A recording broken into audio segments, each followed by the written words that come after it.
കൊച്ചിയിൽ കൈക്കൂലി കേസിൽ വില്ലേജ് ഓഫീസ് അസിസ്റ്റന്റും റിട്ടയർഡ് ഫീൽഡ് അസിസ്റ്റന്റും വിജിലൻസിന്റെ പിടിയിൽ. ചൊവ്വര വില്ലേജ് അസിസ്റ്റന്റ് തമ്പി, നവാസ് എന്നിവരാണ് പിടിയിലായത്. വിഷ്ണു സുരേഷ് വിവരങ്ങളുമായി കൊച്ചിയിൽ നിന്ന് ചേരുന്നുണ്ട്. വിഷ്ണു, എന്താണ് ലഭ്യമാകുന്ന വിവരങ്ങൾ? ഇവർ വലയിലായത് എങ്ങനെ, Vishnu?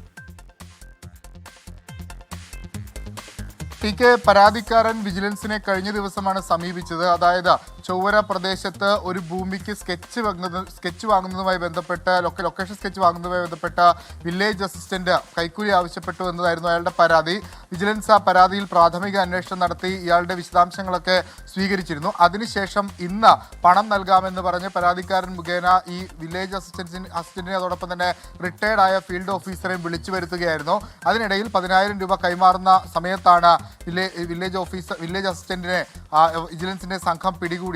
Vigilance Kochi unit DYSP ജയരാജന്റെ നേതൃത്വത്തിലുള്ള സംഘമാണ് രണ്ടുപേരെയും പിടികൂടിയത്. ഇവരുടെ പേര് വിവരങ്ങൾ ഇങ്ങനെയാണ്: വില്ലേജ് അസിസ്റ്റന്റായ തമ്പി, അതോടൊപ്പം തന്നെ റിട്ടയർഡ് ഫീൽഡ് ഓഫീസർ നവാസ്. ഈ രണ്ടുപേരെയുമാണ് ഇപ്പോൾ വിജിലൻസ് പിടികൂടിയിരിക്കുന്നത്. ഇവർ ഇതിനു മുൻപും സമാനമായ രീതിയിൽ ആരെങ്കിലും പക്കൽ നിന്ന് കൈക്കൂലി വാങ്ങിച്ചിട്ടുണ്ടോ എന്നതുമായി ബന്ധപ്പെട്ടുള്ള വിശദമായ പരിശോധന നടത്തും. ഒപ്പം സ്വാഭാവികമായി ഇവരുടെ സ്വത്ത് വിവരങ്ങൾ കേന്ദ്രീകരിച്ചും വിജിലൻസ് പരിശോധന നടത്തും. ഈ റിട്ടയർഡ് ആയ ഉദ്യോഗസ്ഥന് എങ്ങനെയാണ് ഇത്തരം സംഘങ്ങളുമായുള്ള ബന്ധം, അല്ലെങ്കിൽ ഇയാൾ ഈ കൈക്കൂലിയുടെ ഇടനിലക്കാരനായി പ്രവർത്തിക്കുന്നുണ്ടോ എന്ന കാര്യത്തിലൊക്കെ വിശദമായ അന്വേഷണം നടത്തും. അല്പസമയത്തിനകം തന്നെ ഈ പിടിയിലായ 2 പ്രതികളുമായി ഈ വിജിലൻസ് സംഘം വിജിലൻസിന്റെ കൊച്ചി ഓഫീസിലേക്ക് എത്തും.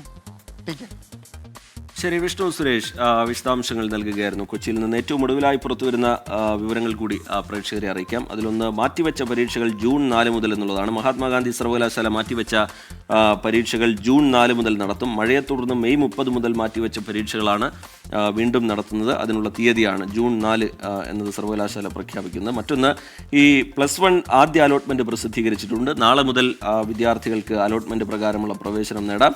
വ്യാഴാഴ്ച 5 മണി വരെയാണ് അഡ്മിഷനുള്ള അവസരമുണ്ടാവുക.